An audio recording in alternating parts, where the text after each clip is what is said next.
Today's DAF is DAF Ayin Hay, and we have some business to finish up with our exegesis, our derivations, our hermeneutical derivations from the psukim about the laws of truma. We know that if a person is a tvul yom, which means he's gone to the mikveh but he hasn't waited for the sun to set, he's allowed to eat meiser, but he's not allowed to eat truma. So the Gemara's question now, we've actually seen over the course, even though it's very confusing to keep track of all of the psukim, but the Gemara has provided us with 3 different psukim that deal with the law that once you wait until Herav Shemesh, once you wait for the sun to set, then you're allowed to eat your holy things, all of them being a reference to Truma. So the Gemara's question, therefore, is, on the 3rd line of the Gemara, on Daf Ayin Hey, Utlasa Kroi B'Truma Lamali. Why do I have 3 separate psukim to teach me the same halacha about how to purify yourself in order to be able to eat truma?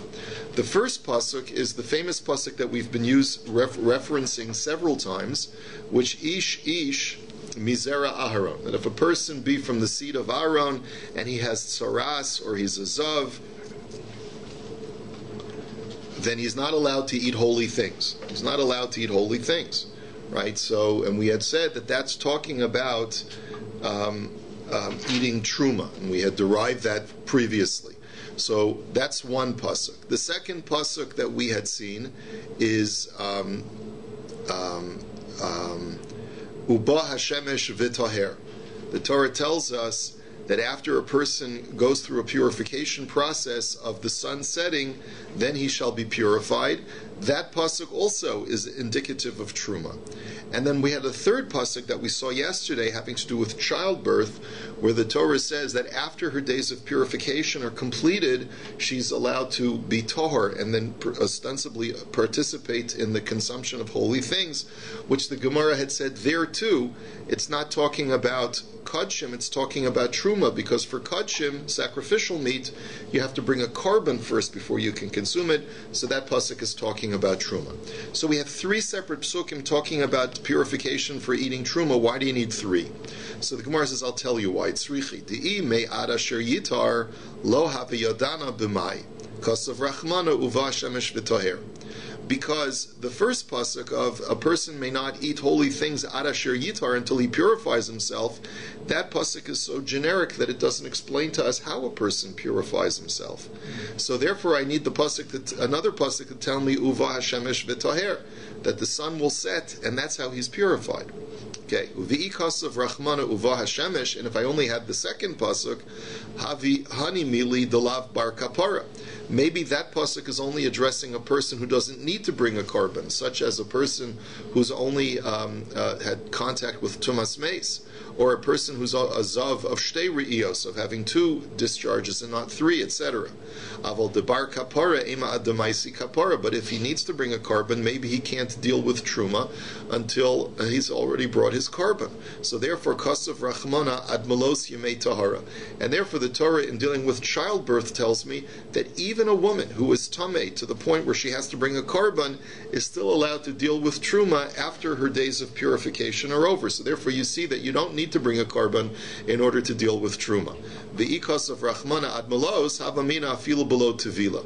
And if the Torah would have written only the 3rd pasuk, which tells me that once her days of purification are over, she's allowed to deal with truma, I might have thought that all she has to do is passively wait without doing anything proactive at all, such as not even going to the mikveh. And therefore, kasav rachmana ad asher yitar. And therefore the Torah has to say, no, you need to do a proactive purification process, and that's what the words ad asher yitar tell me. So essentially, you were learning from all 3 psukim that you have to go through a purification process, which requires you to go to mikveh. It requires the sun to set, but once that has taken place, then even if you have to bring a carbon later, you're still allowed to deal with truma and consume truma even before you've brought the carbon.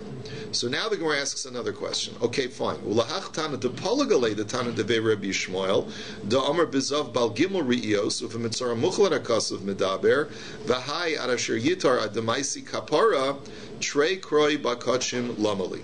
So now the Gemara says, all along we've been learning according to Tana de Rabbi Shmuel, who had looked at the pasuk of Ish Mizera Aaron as being a reference to a person who is tamei, and a person whose tumah does not require him to bring a korban, and therefore all the pasuk is telling me is that once you've gone through your purification process of letting the sun go down, so then you can immediately engage in the eating of truma.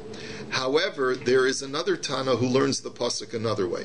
The other way of looking at the pasuk is that it's not talking about eating truma, it's talking about eating kodshim, sacrificial meat. And therefore, when the Torah talks about a person going through a purification, it's talking about a purification of a korban.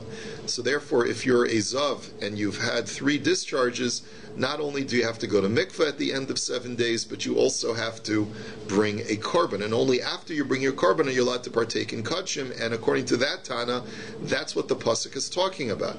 But that means now that I have 2 psukim that talk about the process of eating kodshim, not one, because we had seen a previous pasuk yesterday that talked about a woman bringing a korban, and after she brings her korban, she's allowed to partake in kodshim. Why do I need 2 psukim that tell me the same thing?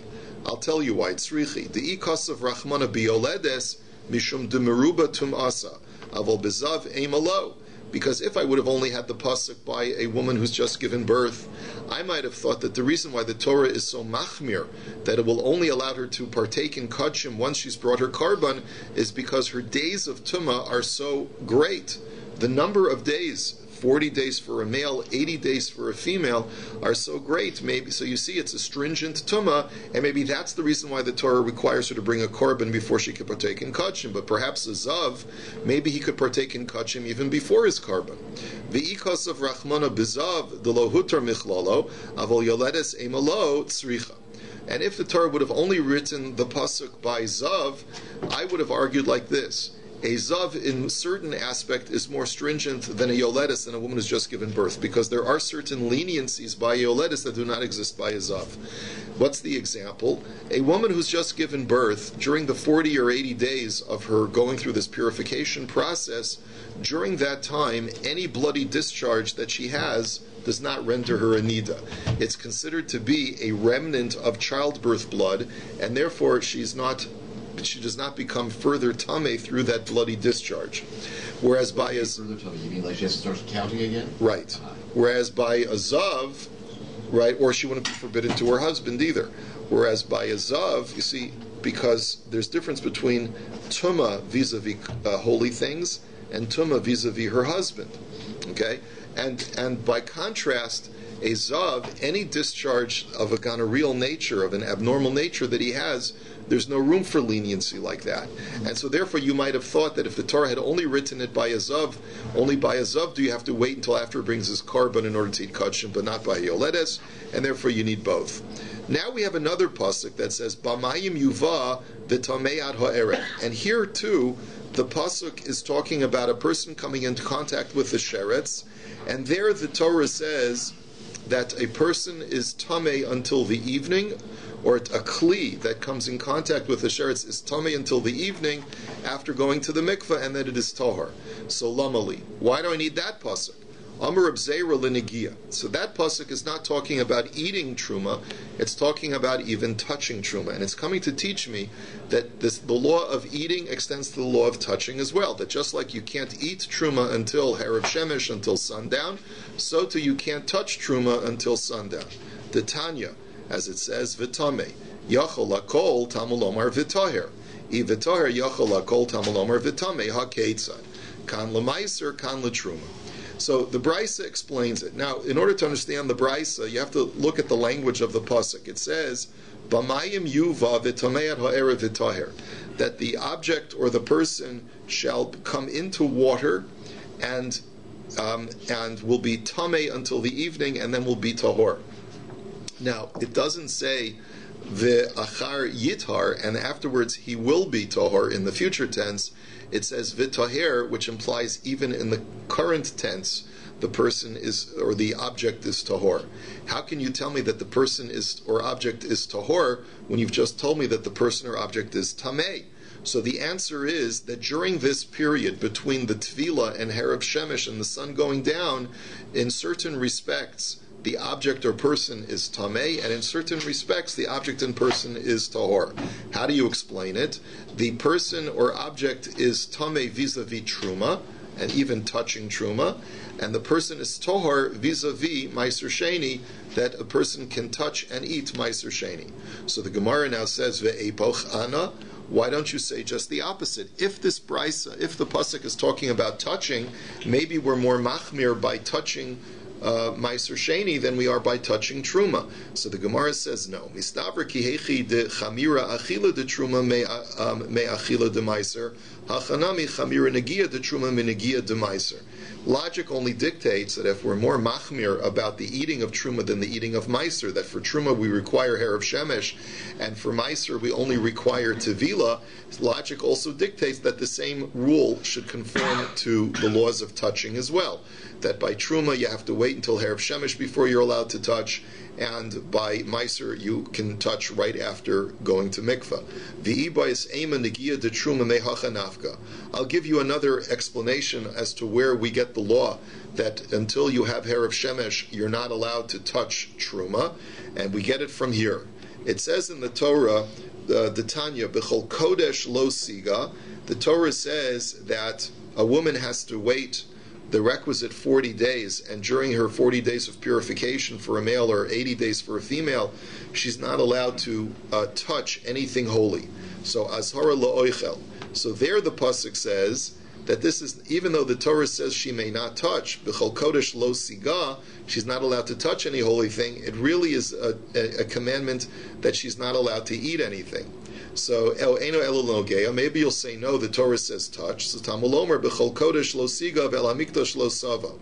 Makish kodesh lo mikdash. Ma mikdash davar sheyesh bo netilas neshama. Af kodesh davar sheyesh bo netilas neshama. It's a very interesting connection. The Torah says in any holy thing she may not touch, and she may not enter into the temple until she's fully purified. Well, just like entering the temple, you see the Torah connects the two together. Just like entering the temple conveys with it a loss of one's neshama, either through kares, in that case kares, so too the prohibition of not touching must convey with it a loss of neshama, which would be like eating truma, for which the penalty is misa bidei shamayim. So therefore we infer from that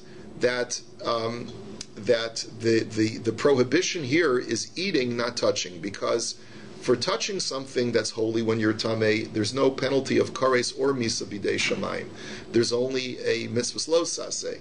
So therefore, when the Torah says don't touch it, it must not mean literally don't touch, but it means don't ingest or consume. Uvinegia netilas neshama leka. So, and since there's no such penalty of a loss of your soul when you touch something, v'hai da'afke b'lashon negia hachikamer. And therefore, why does the Torah say don't touch if it really means don't eat? What it means is negia kachila, that the laws of eating also govern the laws of touching. That whatever you're not allowed to eat until a certain passage of a certain stage, so too you're not allowed to touch until that stage has arrived. So therefore, that from this pasuk we learn that just like you can't eat truma until Herav Shemesh, so too you can't touch truma until Herav Shemesh. So why would the Torah force us to have such touch is like eating? Why wouldn't it say eat? Why wouldn't it just say it? There are many, many secrets that are locked in the verbiage of the Torah, where the Torah speaks in mysterious text, in cryptic text, in order to teach me other lessons. In other words, there's a lot of difficulty in the language of the Torah, that where the Torah could have spoken much more directly instead of us having to make these hermeneutic derivations. So you can ask that question just about on any page of Shas, right? So the answer is that Hashem wrote the Torah in a specific way for multiple reasons. Okay, let's go back to our Mishnah. As Harold writer said this morning, the rest of our DAF today is the most cringe-worthy blot Gemara in all of Shas, and you'll see why. Cringe, which means cringe.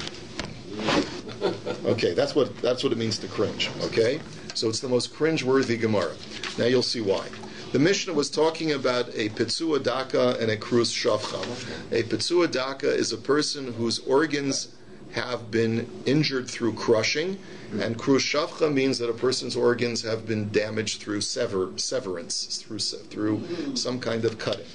So the Torah says that such a person whose sexual organs have been injured or traumatized in such a way is not allowed to enter the congregation of Hashem, which means he's not allowed to get married. So the Mishnah had told us that if a woman is married to such a person and he sustains this injury, and that person is a Kohen, so the halacha is that even though she's been eating truma up until now, since her relationship with this man is now forbidden, her intimacy with this man is now forbidden, the Torah says, the halacha in the Mishnah is that she's not allowed to eat truma if she was intimate with him after his injury, but if she was not intimate with him after his injury, she's allowed to continue to eat truma. That's what the Mishnah had said. Now, first of all, you need to understand that the one of the criteria for why the Torah prohibits, one of the reasons why the Torah prohibits a Pitzua Daka and Krus Shavcha is because he's not capable of procreation. And this is going to be relevant in our ensuing discussions. So the Gemara now says, Man tana mishtameres l'biya pitsula deoraisa achla. Who is of the opinion that even though this lady, she has not tainted herself by being intimate with a man who was usher to her, but she's a lady in waiting. In other words, she's married to a guy where the only way that this marriage can culminate to its fruition is through having intimacy with in a forbidden fashion. And yet we still allow her to eat truma since she has not committed that act of intimacy. Who holds that way? Amar Rabbi Elazar b'machlokes shenuya v'Rabbi Eliezer v'Rab Shimon. So he says it's a machlokas that we saw much earlier in a previous Mishnah between Rabbi Eliezer and Rab Shimon on one side and Rabbi Meir on the other side. What was the machlokas? The Mishnah had told us that we know that if an almana is married to a Kohen Gadol, since that's a forbidden relationship, she's not allowed to eat truma. But what if a woman is only an arusa? She's only had erison with the Kohen Gadol, she hasn't consummated. So there Rabbi Eliezer and Rab Shimon say that she's allowed to eat truma, even though she's a lady in waiting, and the waiting is for the culmination of a forbidden relationship, but since she has not consummated yet, she hasn't been tainted, and therefore she's allowed to eat truma. Rabbi Meir says no, since the objective of this erison is to culminate in a forbidden relationship, then we look at it as if she's already committed the forbidden relationship, and therefore she's not allowed to eat truma. Comes along Rabbi Elazar, the Amora, and he says, well, it seems like our Mishnah is going like the former opinion, because even though this is even though she hasn't committed an act of intimacy yet, but since she hasn't committed an act of intimacy, even though the culmination of this marriage would result in that, nevertheless she's allowed to eat truma. That goes according to Rabbi Eliezer and Reb Shimon. So the Gemara says no. Rabbi Yochanan Amar afilu tema Rabbi Meir shayni hacha shekvar achla. Rabbi Yochanan says no, it's very different from that previous case of an almana to a Kohen Gadol who only had erison. In our case, this woman has already established a legal marriage with intimacy with this Kohen who's now been injured. And it's from the power of that previous intimacy with her husband that she's allowed to continue eating truma. Over there, when a woman only had erison from a Kohen Gadol, so in that situation there was never intimacy at all. So there was never a consummation, there was never that bond created, and that's why even though Reb Meir holds over there she's not allowed to eat truma, over here he would agree that she is allowed to. V'Rabbi Elazar shekvar achla lo amrinan te'ilo tema hachi bas Yisrael shenises lakohen umeis baila tochal shekvar achla. Rabbi Elazar's response to that is, that's not a good argument. If you're going to tell me that based on the power of her past intimacy she's allowed to continue eating truma, then why is it that any time a Bas Yisrael is widowed from a Kohen, she has to immediately stop eating truma, unless she has children? But if she doesn't have children, she can't eat truma anymore. Why don't you say by the force of her previous intimacy with her husband, she should be allowed to continue eating truma, according to that argument? So Rabbi Yochanan Hasam Paka Kinyane Hachalo Paka Kinyane. Rabbi Yochanan's response is very simple. There, when her husband dies, she's no longer married to him, and therefore the force of the previous intimacy has come to an end. But over here, she had previous intimacy with her husband, he incurs an injury which makes him a Petsua Daka, and she's not intimate with him after that fact, and therefore the force of the previous intimacy coupled together with her current marriage to him is enough to allow her to eat truma. Let's go on. Now we get to the cringing. Ezehu Petsua. The Mishnah had asked the question, what is the definition of a Petsua Daka and a Krus Shavcha? So the Mishnah had told us that a Petsua Daka is Kol Shenifzu HaBeitzim Shalo Va'afilu Echas Mehen. If the testicles have been damaged, or even one testicle that's damaged renders a person a Petsua Daka. And then it says Uchru Shavcha. What is the definition of a Krus Shavcha? Where something has been cut. So Kol Shenichras Hagid, that if the penis has been severed, Vim Nishtayr Me'atar Afilu Kechut HaSayra Kosher. But as long as the shaft of the penis is still intact, which means only the glands has been cut off, then as long as a portion of the glands is still intact, then the person is still a kosher. He's not considered to be a Krus Shavcha, and he's allowed to marry. Why, if the issue is be able to procreate, why then is one being crushed? Well, we're going to see that. That's the Gemara is going to ask that question. So that, remember what I told you. It's only one criterion, not the sole criterion. Okay? And we just connecting. I mean, I've met people who due to cancer have lost one but still have the other. Right. I was going to point that out. That I also know a fellow who had testicular cancer, and he had to have one testicle removed, but was able to have several children after the procedure. So hold on to that, and let us go on. So Tanu Rabbanan, the Brisa now elaborates, and it says Ezehu Petsua Daka Kol Sheniftzeu Beitzim Shelo Va'afilu Echas Mehen. That what is a Petsua Daka? Even if one testicle is injured, that's what makes them into a Petsua Daka. So vafilu nikvu, vafilu nimoku, vafilu chasru.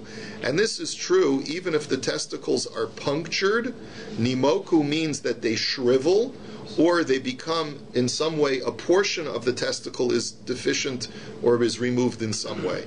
Amar Rabbi Yishmael ben Oshel Rabbi Yochanan ben Beroka Shamati mipi chachamim bekerem biyavne kol she'en lo ela beitza echas eno ela sris chama. He says, I heard differently. I heard from the sages in Yavne, in the yeshiva in Yavne, that if a person only has one testicle, then he is a sris chama. Now, what is a sris chama? A person who through a fever, through some illness, becomes sterile and no longer can produce sperm.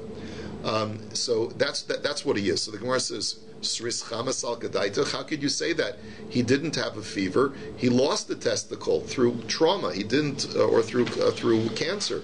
He didn't lose. A sris chama is a person who has his testicles but is no longer producing semen. So ela harehu kis sris chama v'kosher.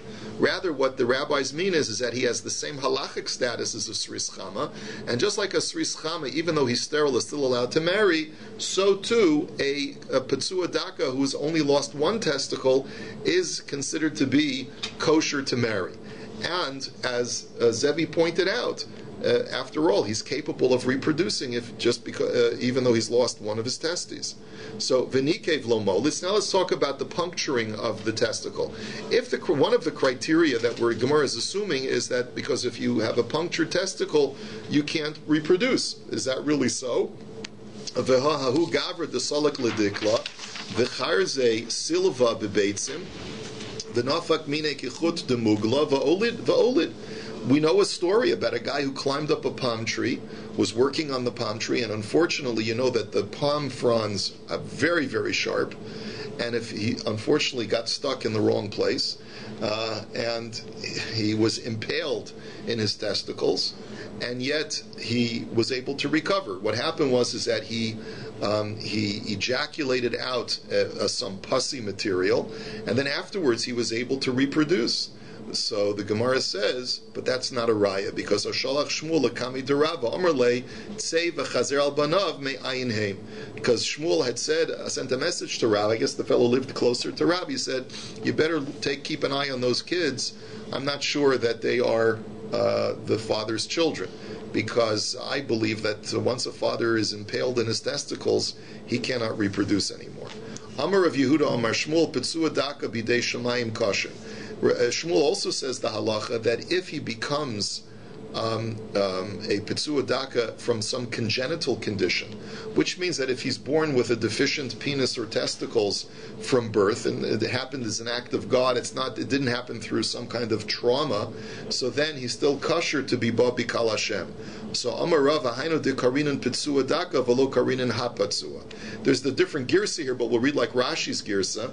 He says that's the reason why it says Pitsua not with the letter Hey, because if it would have said Hapatsua, that would have implied that even if he's born this way, then he's prohibited. But that's the point. Being born that way does not make you puzzle. It's only if you were born normal and then you sustain an injury, that's where the Torah says you cannot come into Hashem's congregation. B'masnisa tana nemar lo yavo pitsua v'nemar lo yavo mamzer malahalan b'dei adam afkan b'dei adam. The Brisa tells me that I get it out from another source. It's from a Gzeira Shava, really.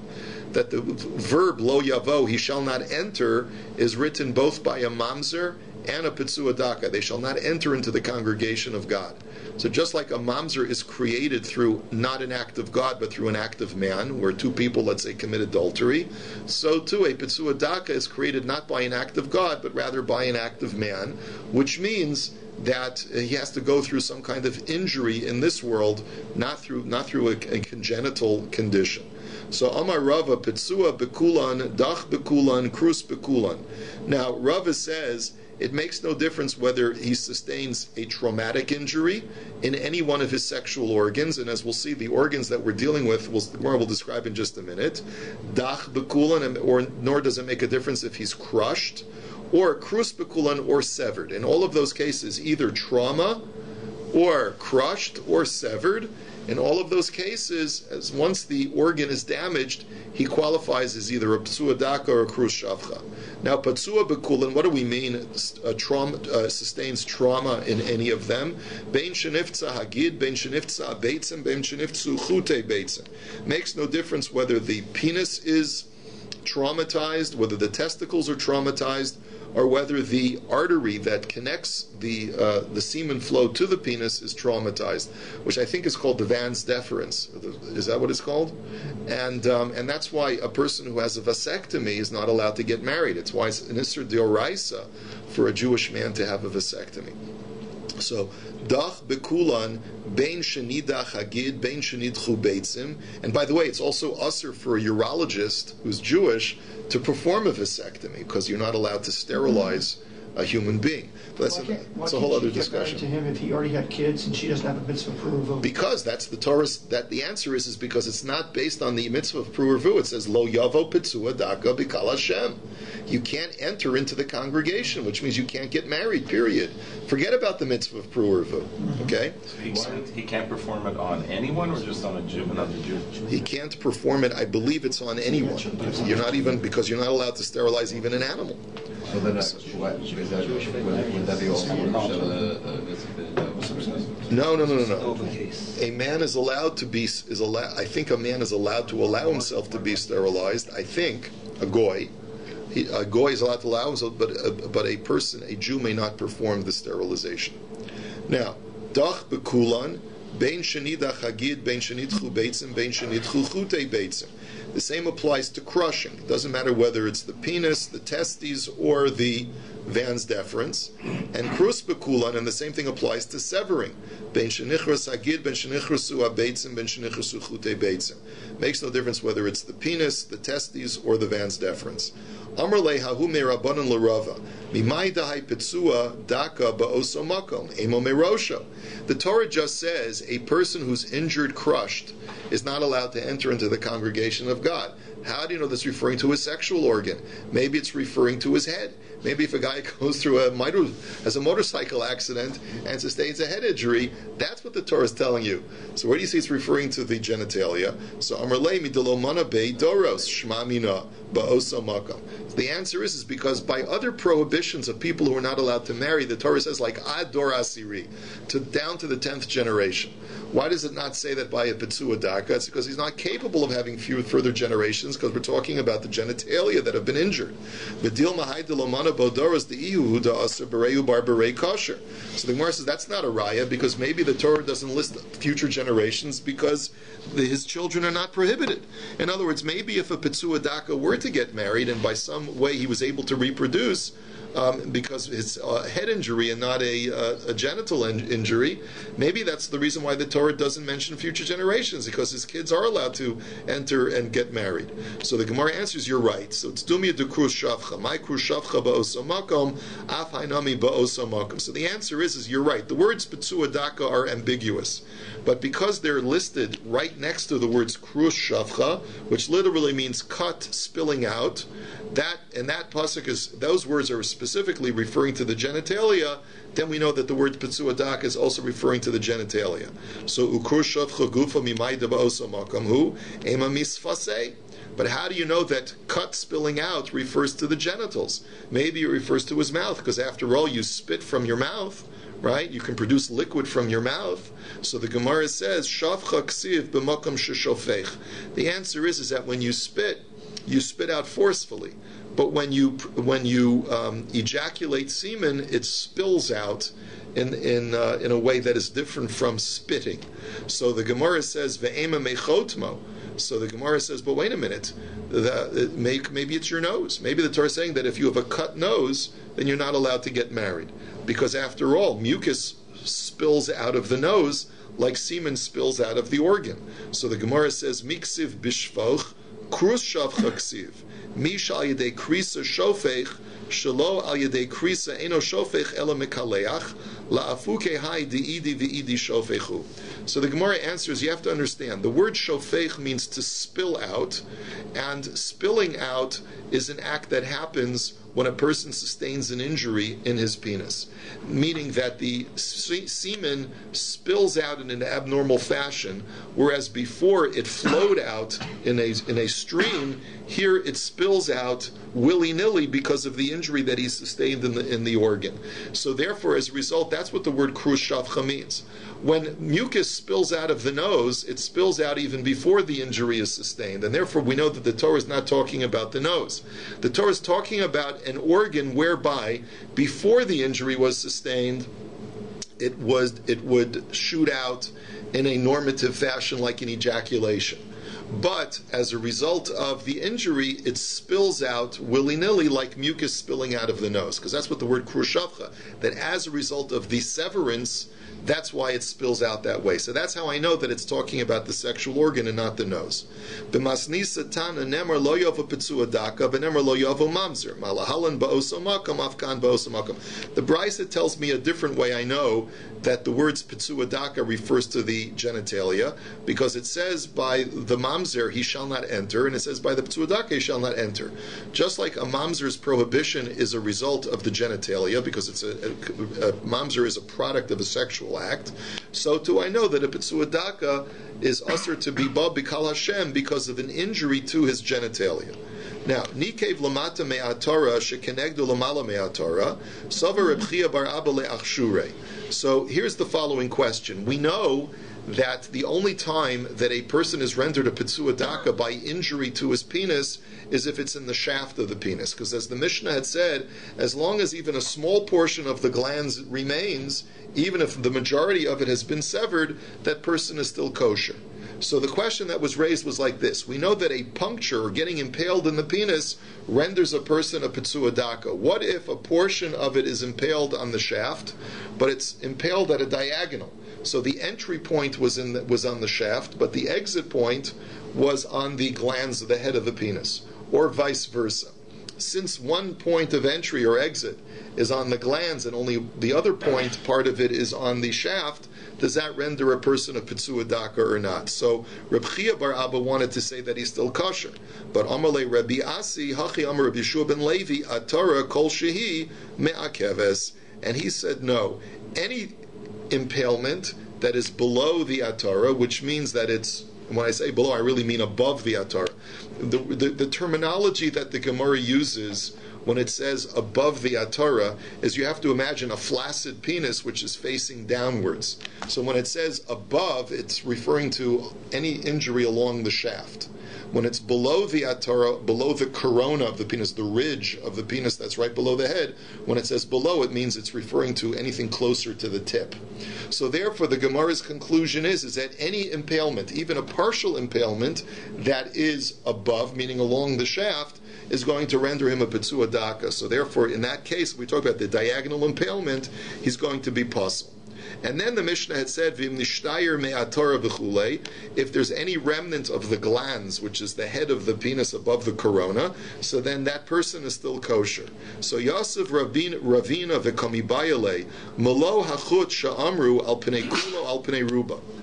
So the Mishnah had said, as long as there's even a hair's breadth of glands still remaining above the corona, that's kosher. So do you need a hair's breadth of glands around the entire circumference of the penis? Or is it sufficient just to have along the majority of the circumference, along the majority of the periphery, you have a portion of glands? So Amar Le Rava, Tosfa Le Ravina, Malo Hachut Al Pnei Ruba Uchlape Reisha. He says, no.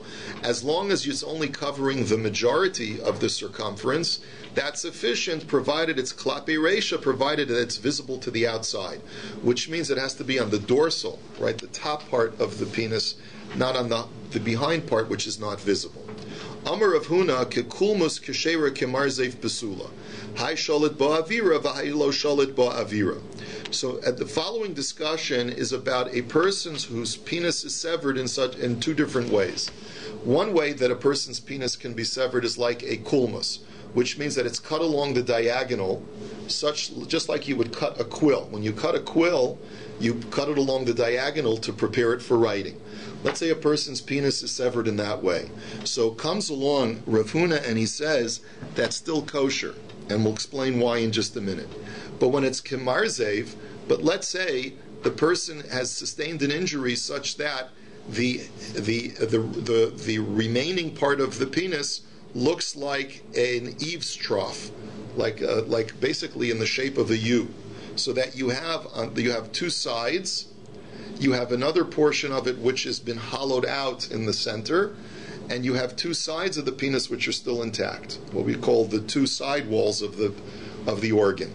So the Gemara says that is going to be puzzled, because since the air will be able to enter into the organ, it's a little bit difficult to understand medically how this works, but because the semen is going to be flowing through that organ, and the air will hit it and will spoil the semen before it has a chance to be deposited into the womb. That's the argument that the Gemara makes. The Rav Chisda Amar Kemarzev Kishera Kekulmis Pesula Hai Garid V'Hai Lo Garid, and Rav Chisda says just the opposite. He says that if the cut is a diagonal cut like a quill, then the person is puzzled because he won't be able to reproduce. But if it's in the shape of an eaves trough, like that letter U that I mentioned, then he's still kosher. And the answer is because when it's in the shape of an eaves trough, then at least the walls of the penis are still intact enough so that he'll be able to make direct contact in a seal against the cervix of the woman that he's trying to impregnate. And therefore, because of that better seal that's created, the semen will be able to be deposited properly and he'll be able to procreate. Whereas when it's cut on the diagonal, he won't be able to create a proper seal against the cervix and the semen won't enter into the womb properly. So Amar Rava Kavase de Rav Huna Mistavra, Hai lo shalit bo avira v'hai shalit bo avira. And Rava says, I agree with the first opinion more, because when it's in the shape of a U, like I mentioned, the air is going to interfere with the flow of the semen and it's going to prevent it from being fertile. So imishum greidusa mida dahava barza dechavisa. And if you're worried about when it's cut along the diagonal like a quill, that it's not going to be able to impregnate a woman because it won't create a proper seal against the cervix, he says that I disagree with. Just look at a bottle stopper.